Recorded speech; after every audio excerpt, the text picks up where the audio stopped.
নমস্কার বন্ধুরা, আমি মিলন আর আপনারা দেখছেন আমার ইউটিউব চ্যানেল থিঙ্ক ইন্ডিয়া।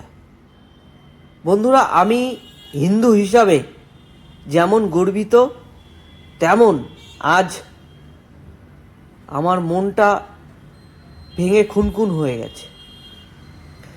ক্রিয়েটিভিটির নামে যারা আমাদের আস্থাকে নিয়ে খেলা করছে তাদেরকে বারবার বলছি সতর্ক হয়ে যান।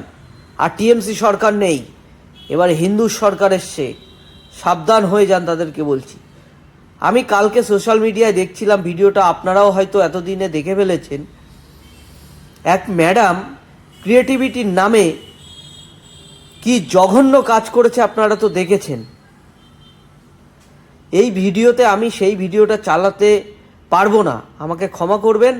আপনারা ইউটিউবে সার্চ করলেই পেয়ে যাবেন। ক্রিয়েটিভিটিকে ধন্যবাদ, ক্রিয়েটিভিটিকে স্বাগত, তার শিল্পী সত্তাকে স্বাগত, কিন্তু শিল্পী সত্তা ক্রিয়েটিভিটির নামে হিন্দু দেবদেবীদের নিয়ে এরকম নোংরা খেলা আমরা সহ্য করব না। তাই সমস্ত সনাতনী ভাইদের বলছি, আপনারা এখন এক হয়ে এর প্রতিবাদ করুন, হিংসামূলক না, শান্তির প্রতিবাদ করুন।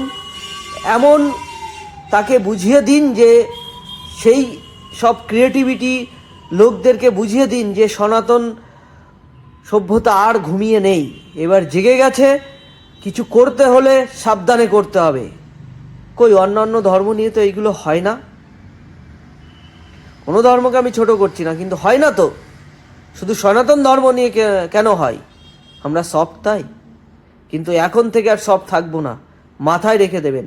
সনাতনী ধর্ম নিয়ে এরকম নোংরামি করলে আমরা আপনাদেরকে আর ক্ষমা করব না। আইনি ব্যবস্থা হবে, আইনের পথে, মাথায় রাখবেন। আচ্ছা, একটা কথা বলুন তো, পৃথিবীতে মানে শ্রেষ্ঠ কে, এই নিয়ে লড়াই চলছে। আপনি ভাবুন, যারা বলে পৃথিবীতে যা কিছু সৃষ্টি আছে সব কিছুর মধ্যে ভগবান বিরাজমান। আকাশ পাতাল, জল, গাছ, মাটি, নদী, যা কিছু পৃথিবীতে দেখছেন, বালি, কাকড়, পাথর, সব কিছুতেই ভগবান। আর যারা বলে ভগবান একজন, ভাবুন। আপনারা একটু ভেবে কমেন্টস করুন। ধন্যবাদ, ভালো থাকবেন। ভারত মাতা কি জয়।